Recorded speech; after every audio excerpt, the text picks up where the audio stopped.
Doctor Babasaheb Ambedkar यांचे उपकार मानल तेवढे कमी आहे आणि आपण ते कधीही फेडू शकत नाही. परंतु बाबासाहेबांनी जेव्हा त्यांच्यावर झालेला अन्याय आणि अत्याचार बहिष्कृत हितकारणी सभेच्या माध्यमातून त्यांनी केलेली चळवळ आणि बहिष्कृत समाज या देशामध्ये कोणता हे मांडलेली व्याख्या, इंग्रजांच्या समोरची जी व्याख्या होती ती व्याख्या अतिशय महत्वाची आहे. मानव म्हणून जगताना आपल्याला समाजातील समता प्रस्थापित होत नव्हती. समान दर्जा आदिवासींना, दलितांना मिळत नव्हता आणि त्यामुळे आपण हजारो वर्षापासून शिक्षणापासून वंचित होतो, शाळा महाविद्यालयापासून वंचित होतो आणि ही फार मोठी शोकांतिका त्या काळात त्यांच्या दृष्टीक्षेपात आल्यानंतर त्यांनी समाजाला एकत्रित करण्याचं काम बाबासाहेबांनी केलं.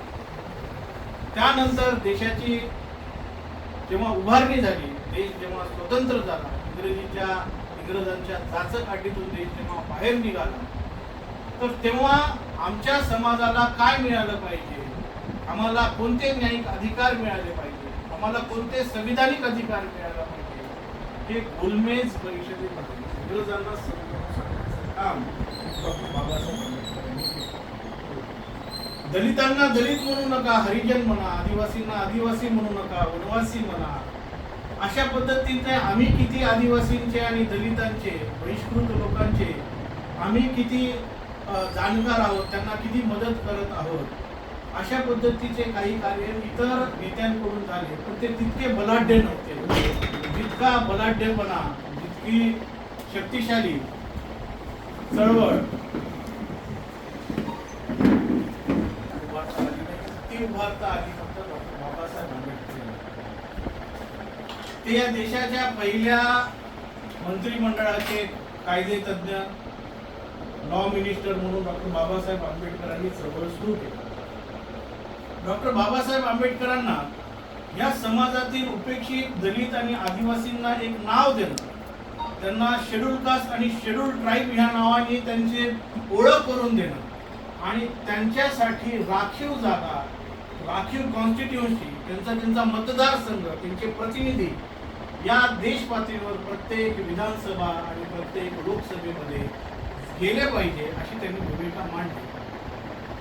1950च्या दरम्यान या देशामध्ये ज्या परिस्थितीमध्ये वाहनाची सुविधा नव्हती, वाहतुकीची सुविधा नव्हती, रेल्वेचा अथांग जाळं पसरलेलं नव्हतं, राज्य महामार्गाची स्थापना झालेली नव्हती, अशाही परिस्थितीमध्ये या कानाकोपऱ्यामध्ये जाऊन एकेका जातीचा शोध घेण्याचं काम लॉ मिनिस्ट्रीने केलं.